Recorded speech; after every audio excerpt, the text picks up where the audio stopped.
Okay, we are in the Maimer Basi Legani Chaf, and we are holding chapter 7. We're on page Chavav in the handout. There's a link to the PDF in the chat, and we're in chapter 7. We started in the last class. We started chapter 7. What we've been saying is we've been talking about the idea of tsava, meaning time. And we brought from the Tzemach Tzedek, and then we brought from the Rebbe Marash, taking it one level, one step at a time, going deeper and deeper into this notion of tzava as time. And we explained from the Tzemach Tzedek what's the emphasis on time. So we compared it to the idea of prayer, that we pray every single day. And the idea is that since a person is in the physical world, in the material world, it is hard to separate the materialism that attaches itself to and guides and impacts the actions, even his good actions. And so therefore, prayer is this process of cleansing, of cleaning, and elevating the actions. We said that the problem with that, in the context of what seemingly on the surface, it seems to fit the narrative that we've been laying out in the Maimer, which is that we draw from Seiviv, that a Jew through the divine service draws from the essence of God, which we were calling the transcendent aspect of godliness, and also the immanent, that we impact both in a transcendent fashion, meaning all levels and all of existence, even spiritual existence, is impacted equally, because we're talking about a level that transcends all of it, which is obviously not a level at all, but it's the essence of God. And also every place is impacted in its own unique individual way. So this idea that through prayer we elevate our actions, so that also brings into focus this concept that we can elevate, we can impact the material world, and even cleanse, bring godliness into that situation. The problem is that it seems to imply that, or the implication of that is that you elevate the material world. The thing is that God desires a home in the lowest world. So it's not about just raising the bottom up to the top, turning earth into heaven, to put it poetically, but rather to bring heaven down into earth. And in the language of this series of Basi Legani, not really in our chapter, but in the previous chapter, chapter 9 of the previous Rebbe's Maimer, where he talks about the idea of the pillar and the pillar of the Mishkan, which connects the floor and the ceiling. So that implies that the floor, as it is the floor, becomes the home to God. And so for that, we introduced a teaching from the Rebbe Marash, and the point of it was that through Torah, through the study of Torah, we have we bring the godly energy into the world, and it transforms the physical world as it is. And we quoted from Rambam this idea that a sage, a scholar, you can see that they're a scholar from looking at their face. Their complexion changes. There's a certain light and energy about them that expresses, that reveals that scholarship. And so we see that even the person, as they are down here in this world, as they remain a physical human being in a physical body, nevertheless the impact of the Torah that they study, the divine service, is manifest. Okay, but there's another point, and the Rebbe in chapter 7 adds this other point, which is in the last lines of chapter 10 of the previous Rebbe's Maimer, when he sort of summarizes what he had said. He mentions again this idea of Zman Mugbal, of limited time, finite time. And the Rebbe basically, in chapter 7, says that he asks, what's really the emphasis on specific time, on finite time? So in the end of last class, we talked about this idea of spiritual time, of infinite time, and physical time. Everything we said in the previous chapters from the Tzemach Tzedek and from the Rebbe Marash about the divine service, about performing mitzvahs, and through prayer elevating those mitzvahs, through studying Torah and drawing the divinity into the down here below, into the material world as it is the material world, all of that can be done in sort of spiritual time, in the sense that it's a spiritual service. It's not tied to the limits of time, to the confines of time. And the idea of spiritual time means spiritual service of God. So a person could be in this world, but again, their service is something that's exclusively a spiritual experience. When we talk about limited time, finite time is the physical world. It's the physical world, the limitations of the physical world. So there's time that can be infinite, but then there's limited time. There's past, and there's present, and there's future. And you occupy a limited space. And that's the meaning of the verse. He says, like where he translates the word tzava from tzvais to mean time, borrows from that verse, which tells us that we have a set time, a set amount of time. And that's talking about a finite amount of days. So this idea of being finite means that our service is not just a spiritual service in this world, but that the nature of the service itself is, in a sense, finite. So what exactly does this mean, and what's the significance of this? So let's pick it up here from page Chavav, and we are well. Let's take it from the top of the second paragraph here, from Yesh Levayr. Okay. So the Rebbe says like this: to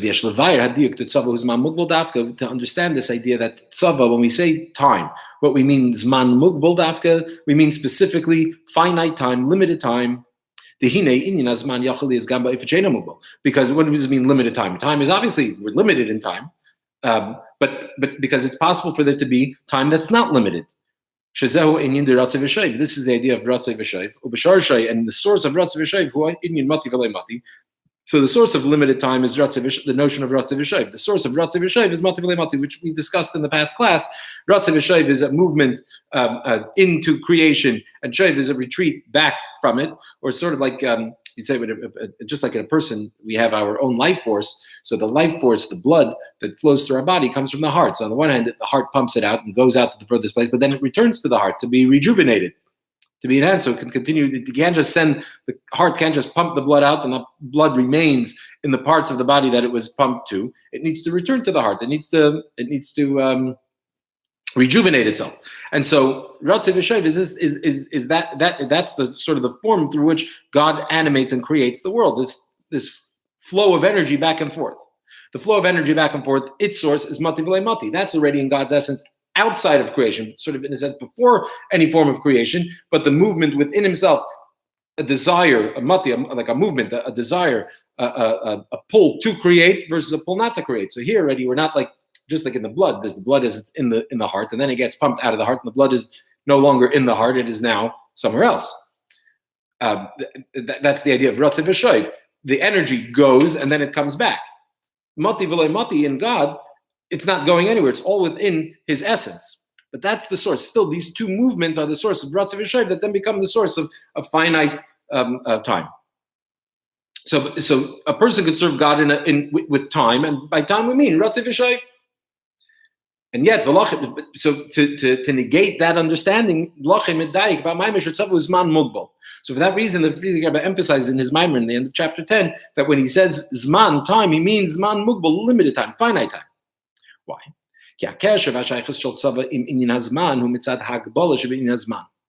Because when we're still working towards understanding why the Jewish people are called Tzivos Hashem.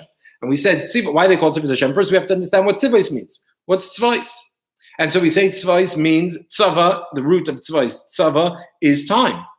What's the connection between time? Eventually we're going to tie it all together to our question we asked. But right now, what's the connection with time and tzava? It's specifically which quality of time that the idea that we're called tzava is relates to time is limited time. The fact that time is limited, is finite.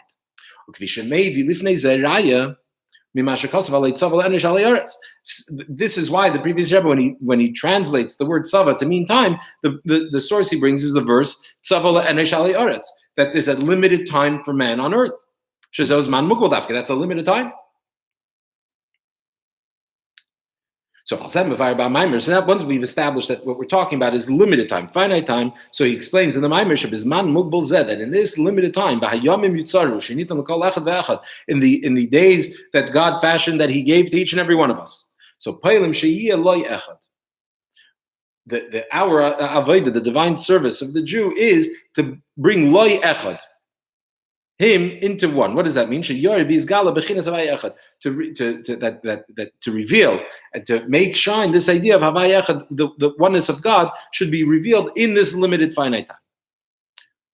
So the proof he brings for tzava comes from the pasuk tzava l'anesh alei aretz, that tzava, there's a set time for man on earth.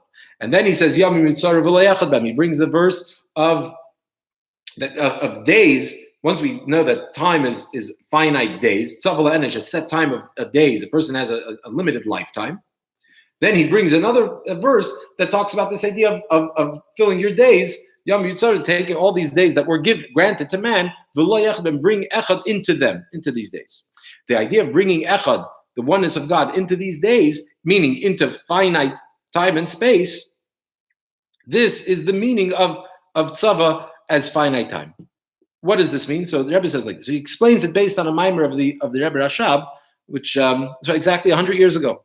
Mimer this year we're marking 100 years coming up in a couple of months of from the passing of the Rebbe Rashab, and this is a mimer the Rebbe Rashab said in the last year of his life, Tafresh Pei. So he says like this: we can understand this idea. What's the connection between this idea of bringing the oneness of God into limited time? Why does it have to be specifically limited? How are these two connected and related? So he explains it based on Masha Mevarech, and based on what the Rebbe Rashab explains in a mimer by the title Leman Das Kol Amei Haaretz, and he explains what Leman Das Kol Amei. The pasuk says, the verse says, "Leman Das Kol Amei Haaretz Ki Hashem Hu Elokim." That in order for all the people of the world, the nations of the world, to know that Havaya is Elokim, that God is Elokim. So he explains there in the Maimer Shapirushay with the meaning of this verses. Shegamba Amei Haaretz, that even in Amei Haaretz, which means not just the ignorant, but even the nations of the world. Nasa Inyan Hashvira, it breaks them. Meaning that because das, we know das to mean knowledge and to know, and das specifically, even as it relates to knowledge, is attachment. It's sort of a maturation, the idea that the impact that the knowledge and the wisdom has on the person's emotions. But das also is milashon shvira, breaking. There's a pasuk in the prophets in the Nevi'im where it says, in Shoftim, I believe, is about Gideon. That Gideon, so he was fighting a war, and there are people of Sukkos, and they weren't friendly to him. So after he finished fighting, he comes back Vayoda b'Haman Sukkos, and he let them have it. So it uses the term Vayoda b'Haman Sukkos. Vayoda b'Hem, the word Vayoda, the root das, means that he hit them. So the idea of das is to break, right? So when we say Laman das Kol, we mean to break the Amei Haaretz, meaning through the service of the Jewish people. And the idea of Havaya is Elikim, bringing about the realization that Havaya, transcendent is Elikim, is God as He animates creation. That breaks the arrogance, we'd call it, and the materialism of the world, that the world itself should also come to this recognition, to this realization. Yep. So that's the meaning of the verse. And what is he explaining in the Maimer? He explains over there, we say in davening on Shabbos, that there's no measuring to you. It's an infinite gap between us and God in this world. So the emphasis is this idea of ein aroich, that there's no measure between us and God. That in other words, God is infinitely removed, that we can't measure even a distance between us and Him. That comes from Olam Haza, from this world. What does this mean? That this idea that there's an infinite gulf and gap between us and our Creator, that is apparent not in the higher worlds. It's something that it's a perspective that we have uniquely from our reality, from our world. So when the pasuk said, when the prayer in davening, when we say that there's no measure to you in this world, we're saying that it's specifically the perspective from our world, from the material world, that we come to the conclusion that that God is there's no limit, there's no measuring the distance between us, that we're infinitely removed from Him. Why is that something that comes specifically from a perspective of our world? So he explains in the Maimer there that maybe Maimer HaRambam, he brings from the Rambam from the Moeder Nevuchim, where the Rambam writes in the Guide to the Perplexed that he says that the Metzias, he establishes a couple of facts, he lays down some premises, and he says that Metzias Balei Shir, that the existence of Balei Shir, of defined, measured creations, Hainu Gashmi, meaning material things, physical creation, Ein Misper Lahem, to say the idea that there's an infinite amount of physical things, hu sheker. That's a lie. He says it's impossible to suggest that there's an infinite amount of physical material things that come from other material things going back infinitely. Yeah, the Rambam lays down the premise that we look at our world. The world exists. We see a physical material world. Well, where did the world come from? That's what everybody wants to know. Where did it come from? So he says the idea, the perspective that the world just is infinite, that it extends backwards, its origins go back infinitely. He says that's a lie. That's not true. In fact, even science, we know that science, that the fake narrative that science somehow contradicts Torah. Even science itself, though, doesn't claim that existence goes back indefinitely backwards. That even science is looking for the origin, where it began, right? So the idea that the world, the created universe, the physical material world, it has to come from somewhere. And where does it have to come from? So if we say that it can extend back infinitely, so where are we going to arrive when we get to the edge, to the first created thing? What came before it? Like the famous line, that it's turtles all the way down. We're talking about that there has to be a beginning to it. The thing that gives way or that creates the material universe, that existence must be fundamentally different, essentially different than the material existence, the physical existence. It can't be the same thing. Because if it's the same thing, then we're basically saying that all of existence extends back infinitely. And we can't say that it extends back infinitely. It's not even logical to say, or rational to say, that it extends back infinitely. It has to come from somewhere. So the source of it has to be fundamentally different than it, because all of existence exists sort of conditionally. It comes into creation from, it has a sort of a shelf life. It has a time that it wasn't and a time that it was. Well, then the thing that brings whatever it is that comes into existence has to exist fundamentally and essentially different than what it brings into existence. Why? Because that thing has to have existed essentially, has to have always existed. So our existence, as we see it, as we perceive it, as we know it, even down to the subatomic particle, all of that existence comes from somewhere. It wasn't always here. Where does it come from?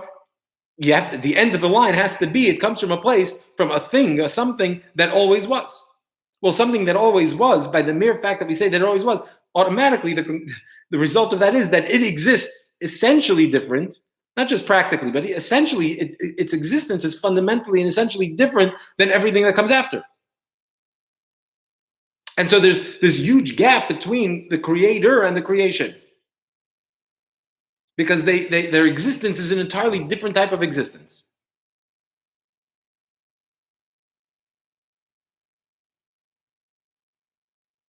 Right? So let's go back here. He says like this, that you can't say that existence, that material existence, the physical existence, that finite existence comes yesh meyesh, something from something adein shir, that it goes back, that it goes back all the way infinitely backwards.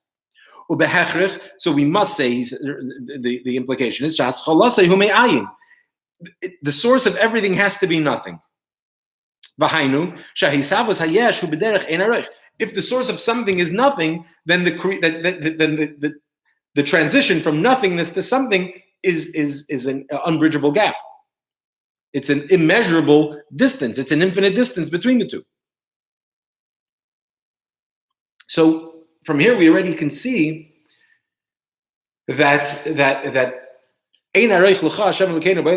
meaning of that phrase is that when we contemplate Olam Hazeh, when we contemplate the created universe, we come to realize that that the created universe is infinitely distant from you. It's the gap between it is immeasurable. It's infinite, because the creator exists fundamentally and essentially different than the creation. And so that's an unbridgeable infinite gap. And so therefore we say, how infinitely removed away from God? That perspective, that appreciation we get from contemplating the nature of existence. Aval, however, from light, the creation of light, we would not know this gap. And when we say light here, we don't mean physical light, which is a physical creation. We're talking about spiritual light. The idea of oir is the term the preferred term used in Kabbalah and in Chassidus to describe divine energy. So God creates the world, and he creates spiritual divine worlds as well. And those are created with divine energy, which we call oir. We call it light because because the idea of the creation means that it's a revelation of God. So God, in his essence, is unrevealable. It's his essence. It's not revealed. When he reveals himself, he reveals his power, he reveals his abilities. So that we call that revelation light. And there are a number of reasons why. So light is sort of the description of the divine energy that creates spiritual realities. So from looking at spiritual realities, in other words, it doesn't say Ein arech lecha ba'olam haba. We can't come to realize Ein arech lecha from olam haba. If you were to be standing in olam haba, if you were to be standing in spiritual, we mean spiritual. If you were to stand in Atzilus, let's say, you wouldn't be able to come to the conclusion, standing in Atzilus, that the gap between the created Atzilus, the spiritual creation of Atzilus, and its creator, the source of Atzilus, in God, that gap is an unbridgeable gap. You wouldn't come to that conclusion. We would have thought that they are that it's not a gap, but that it's a measurable distance.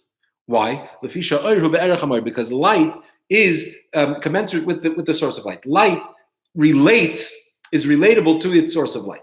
So even though light is light and the source of light is the source of light, nevertheless, the light flows from the source of light.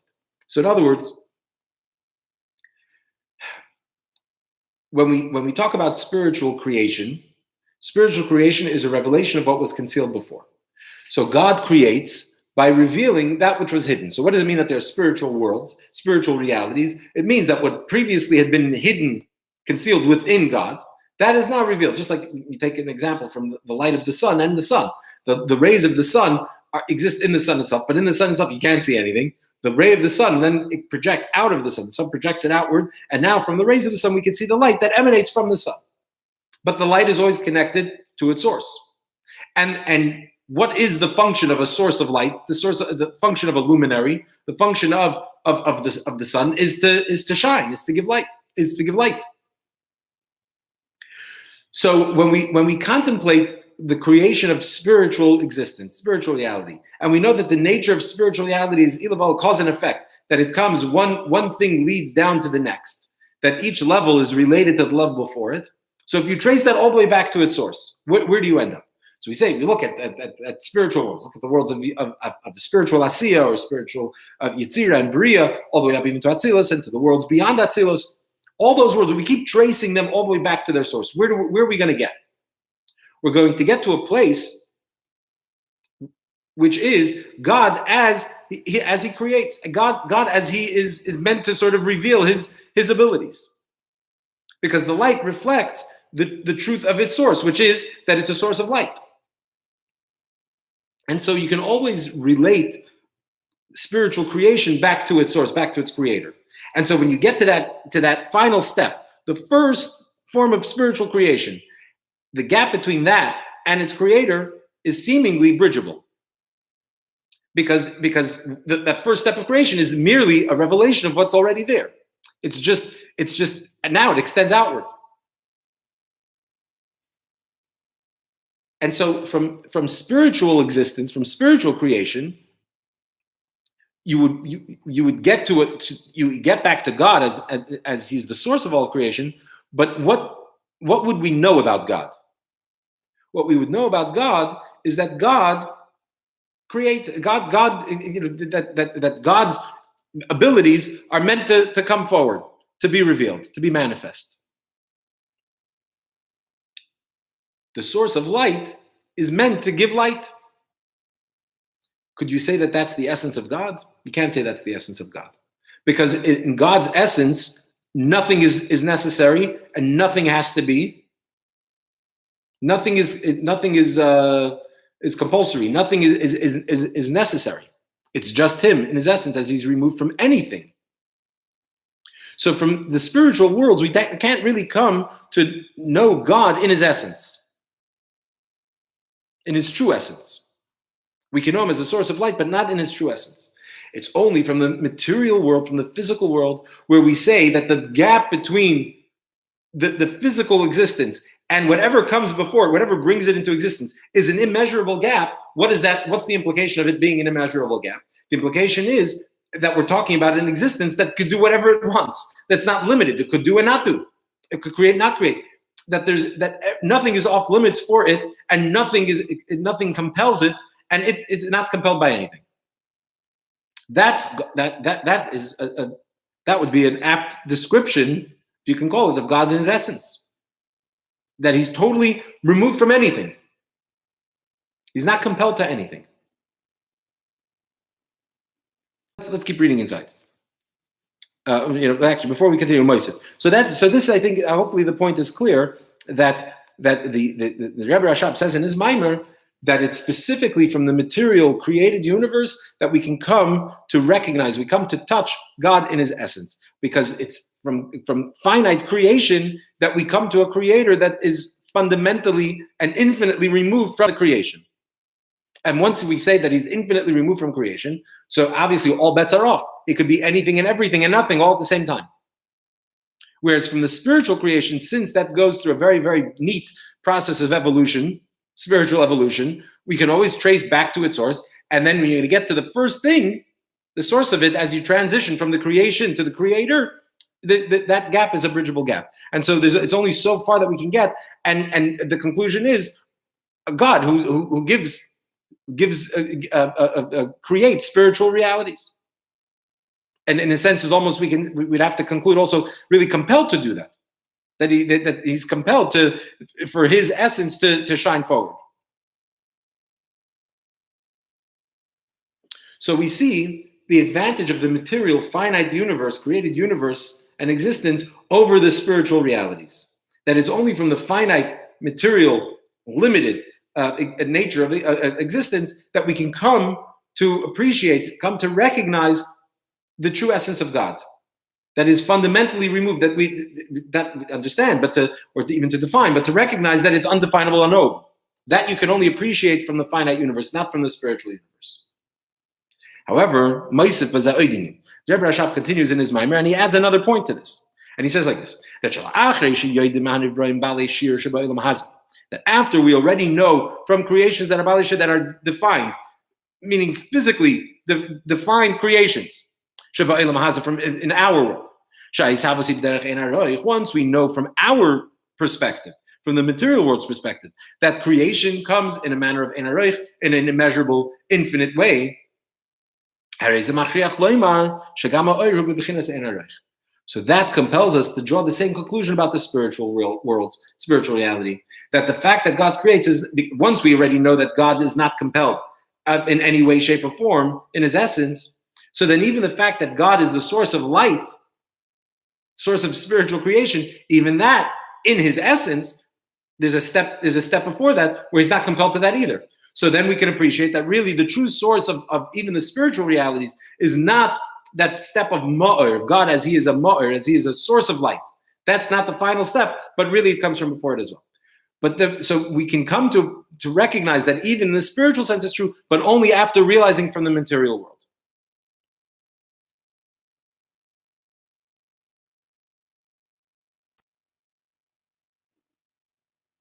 Why do we have to say that? So he continues. In other words, why does the Rebbe Rashab have to add this point? That once we know it from our material reality, we also can apply it and know it about the spiritual reality. So he says like this, because if we were to suggest that the creation of the spirit of divine light and energy is meaning that it's measurable, it's measurable, it measurably extends from the source, from God. The hainu meaning in a manner of cause and effect. If that were the case, then we would say that the essence of God is now defined, is now limited, or is measured by this concept of erech, of being relative. It's related to its creation.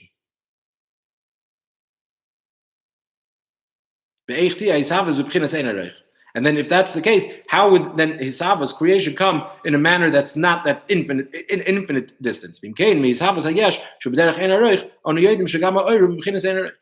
So if we were just looking at it from the spiritual sense, then we would come to the conclusion that the essence of God is knowable in a sense.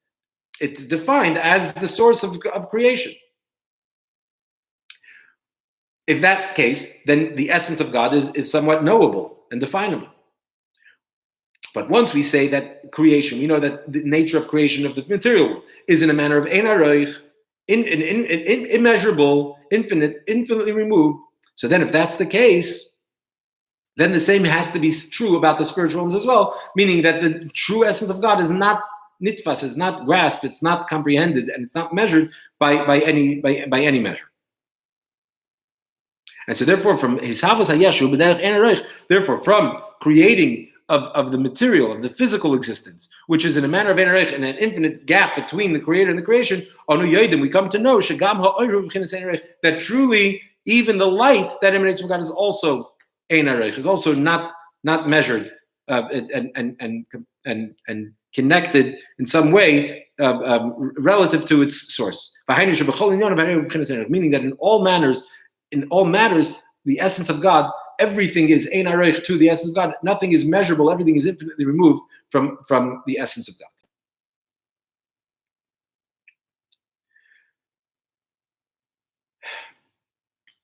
Hope this is clear. Now, let's continue. The last line on page Chavav. So therefore, the Rebbe now continues from elsewhere in Chassidus that for that reason, the true name that you can give to God in His essence, we always know that you can't. Atzmos is Atzmos. You can't call Him by any name because Atzmos is not knowable, it's not understandable, it's not definable. So, but it says in Chassidus that what's the real name you can give God? Hurak Boira, Creator. Kishem Ma'ir Hu Ezet Toyar. Because to call Him a source of light, a luminary, that's some kind of a definition of Him, a description of Him. Whereas calling Him Creator is not a description of the essence of God. But all the term Creator connotes is that there's a notion, there's an existence, a physical, material existence, which has to be fundamentally different than the Creator. So we can call God Creator because it's similar to what we said earlier when we were quoting from the Rebbe, from the Mittel Rebbe, the idea of a noun and an adjective and a verb, right? So the concept of a Beira, the concept of Ma'ir, God as Ma'ir, as a source of light, that would be an adjective that describes His nature. It would describe what God is, His function, which is to give light.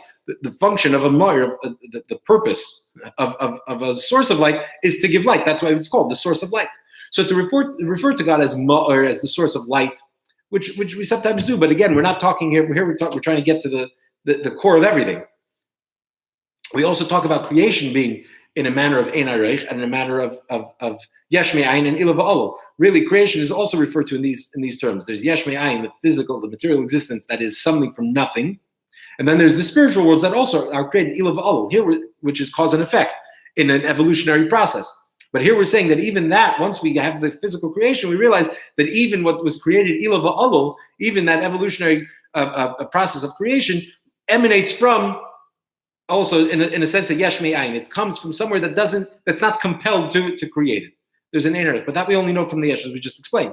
So therefore, we can refer to the essence of God. When we refer to God in His essence, we can call Him Creator. Why? Because Creator is not describing Him; it's describing His action. It's a verb. It describes what He did. God creates there's a creation when we call it, and therefore, from the creation, we know that there has to be a Creator, and from contemplating deeply the nature of creation, we come to realize that the Creator is fundamentally different, is essentially different, and is infinitely removed from His creation. So therefore, calling God Creator, which implies a creator of a material, limited, finite world, tells us that God Himself, undefinable, unknowable, not measurable. Okay. So v'nimtza. So it comes out, so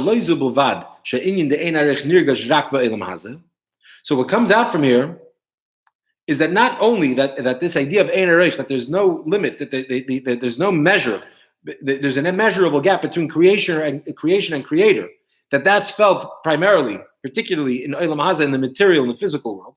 But furthermore,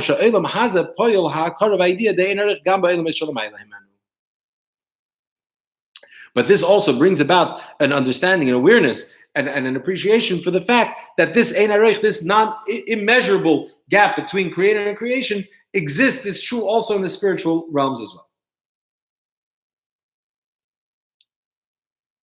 So this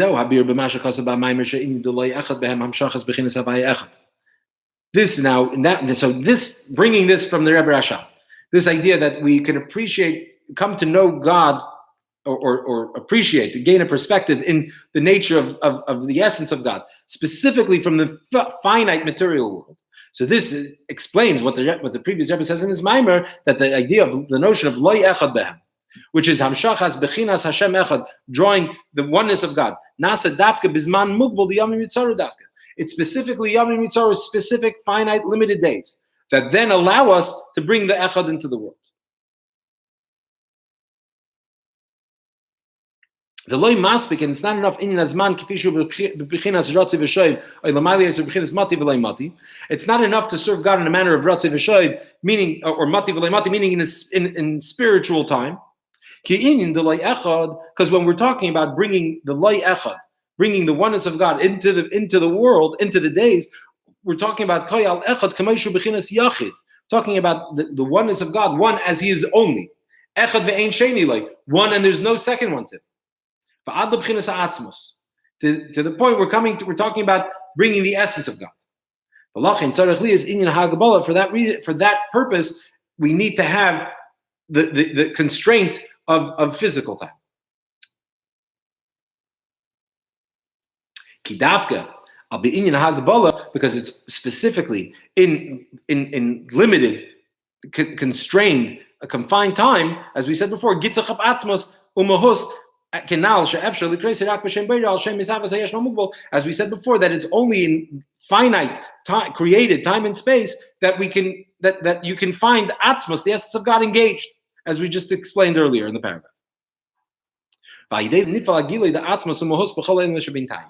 And through this, we bring about a revelation of the essence of God in all the worlds that are in between the essence of God and the finite world. As we said before, that it's through knowing this concept of Ein Arich in our world that we come to know it also in the spiritual world. So that this is the idea that we've been talking about earlier in the Maimer, that Gam b'malachim, also in the angels, the Gam b'neshams k'vishem b'maim, the matzav d'Hashem's begadim, and also the souls as they are in a manner of sitting in the gardens, meaning in Gan Eden, in spiritual realities. That are also called friends, because, as we said, even up in the world of Atzilus, one neshama affects another neshama, as we said earlier in chapter 3. So we have here, we're going to go back in a moment to explain some of what we said here, but let's just summarize it for clarity.